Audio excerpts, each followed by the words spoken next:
یو مولوي صاحب بیان کولو، په بیان کې دا خبره وکړله او ویلې که هر چا د حرام خوړلو نه ځان وساتل نو الله جل جلاله به ورته د حلال خوراک کولو توفیق نصیب کړي.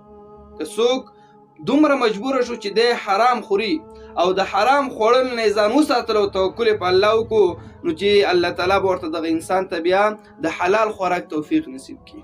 نو دا مسله د مولوي صاحب وکړله. په دې بیان کې یو طالب العلم ناسو، نو دا خبره واورېدله او طالب العلم ځان سره وی چې نن نه بعد به زه هیڅکله حرام نه خورم، که هر څومره لږه په ما باندې راشي زه به حرام نه خورم.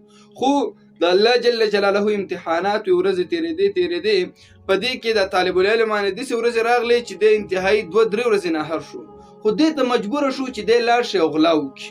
بیا یو کور ته ورواوښتلو دې دپاره نه چې غټه غلا وکړي، دومره څیز راپټ کړي چې دی پرې خپل ځان موړ کړي. او په شریعت کې دا مسله هم ده که چیرته یو انسان دومره وږی شي او د سره د خوراک څه وي نه نو دته دومره غلا جایز ده چې هغه څیز پټ کړي د بل چا هم وي نو چې دی پې د مرګ نه بشي. داسې نه چې ډېر شیان به راپټوي چې تا ته پراته وي، نو بیا حرام هم خوړلی شي، مردار هم خوړلی شي.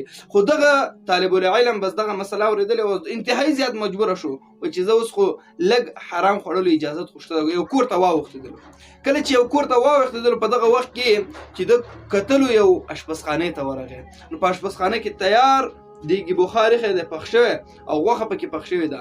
نو چې څنګه یې مړۍ راغستله او خوړلی، هغه د استاد خبره ورته ور یاده شوله.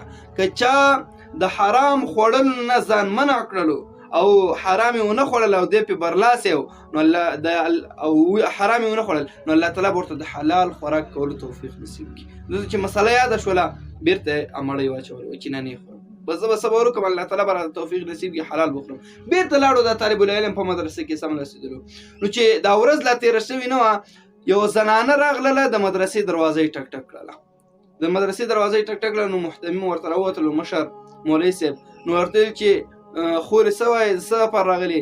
وایي زه کونډه یم او زما هېڅوک هم نشته، نه مې بچي شته او خاوند مې هغه وفات شوی دی او دغه کور مې دی، مال مې دی، جیداد مې دی، که کوم طالب العلم وي زه ورسره نکاح کوم. نو په دغه وخت کې دا محتمم چې و د خپلې مدرسې ته رادننه شو. چې مدرسې ته رادننه شو دغه طالب العلم دا چې غلا پسې تللی او څو ورځې نهار و، ده ته وایي چې واله که نکاح خو نه کې؟ وایي ولې نه، نکاح څنګه نه کومه، که څوک راته مفت راکړي ما سره خو پیسې نشته. وایي پیسې پرېږده دغه ښځه درنه مهر هم نه غواړي، مهر درته معاف کړی که نکاح ورسره کې، تیار جیداد هر څه ورسره دي، بس وایي ولې نه کوم ورسره نکاح. بس دغه طالب العلم په دغه مدرسه کې د دې ښځې سره د خپل محتمم ورته نکاح ورته وتړله. کله چې نکاح ورته وتړله نو په دغه وخت کې د طالب العلم لاړو د ښځې سره هغې کور ته، واده یې مو شو. پخوا به چې سیسټم داسې نه و لکه دا ودونه خو اوس مونږ سخت کړي دي. د صحابه کرام په وخت کې تر ټولو اسانه څیز به واده و، اوس تر ټولو سخت څیز واده شو. نو دا واده چې وشو دغه کور ته لاړو چې ګوري همهغه کور ته چې وراوښتې او غلا یې کوله، غوښتل چې هغه غوښه وخوري او دیګي بخاري چې خلاص کړی.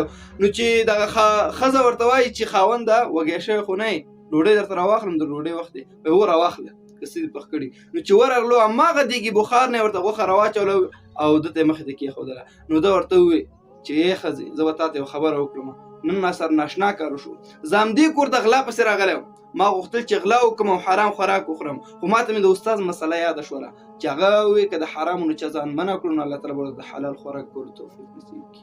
نو ما دا د حرامو نه ځان منع کړو، الله تعالی راته حلاله بیبي هم نصیب کړله، کور او مال او جیداد یې راته نصیب کړه. هماغه غوښه وه مخکې راته حرامه اوس راته الله جل جلاله حلال وګرځوله. عزتمندو همیشه کوشش کوئ چې د حرامو نه ځان وساتئ او په حلالو کې ځانونه مبتلا کړئ.